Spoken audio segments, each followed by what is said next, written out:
Hey, welcome to the second installment on affordability in the Twin Cities. In today's video, we're going to talk about what buyers could have expected over the last 20 years when it comes to affording real estate in the Twin Cities. My name's Travis Anderson, your local real estate expert. Let's get started. Let's look at 20 years ago. In 2005, the average home was $275,000.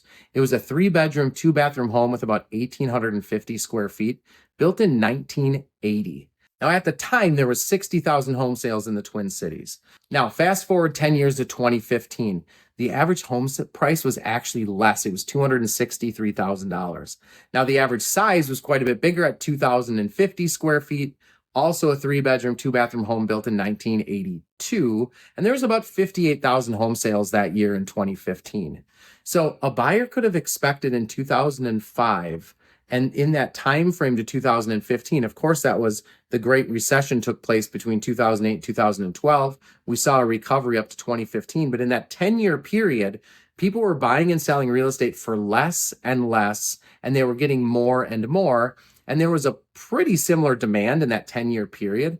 Although during that 4-year window where we were declining in demand, there was only about 45,000 home sales in that 4-year window between 2008 and 2012. How does that all compare to now, 2025? The average home sale is $454,000. It's a 4-bedroom, 3-bath home with 2,200 square feet, built in 1990. And over the last 12 months, there's been 45,000 home sales. So I want you to think about something here. The demand is down substantially from those previous two metrics I showed you, 2005 and 2015. 45,000 home sales. We have the same number of home sales that we had every year during the Great Recession. We are, by some available metrics, in a real estate recession as we speak. Now, again, think about the affordability. You're looking back then in 2005 and 2015.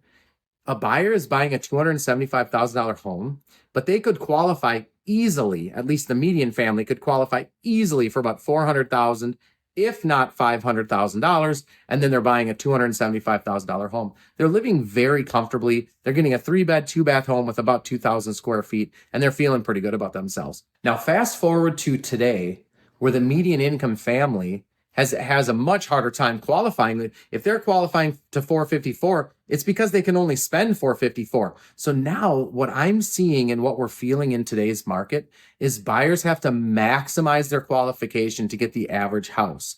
They are getting a home that's slightly bigger. They're getting a home that's quite a bit newer, and they're getting an extra bedroom and an extra bathroom. I'm seeing in today's market that first-time home buyer, like I'm going to buy a home for 5 years, or 3 years, I'm seeing that disappear.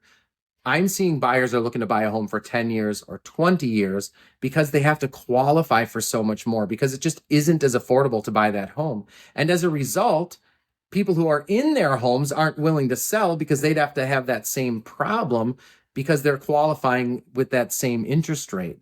And so that's kind of what we're seeing today. But the big thing I want you to take from this when you're talking about affordability is back then, buyers were able to buy a $275,000 home, but they qualify for $400,000. They were getting a 3-bed, 2-bath home, sort of that starter home built in like 1980. Fast forward to today, people are spending substantially more money. They're spending every bit of what they qualify for. So they're demanding a 4-bedroom, 3-bathroom home, often with 3-car garage. Most often it's a little bit newer, it's further away from the city, and they're really looking at a longer term purchase because of that affordability. Hey, listen, if you've got other questions about this, shoot me a text, give me a call, hit me up in the comment section. And as always, all my best to you and yours.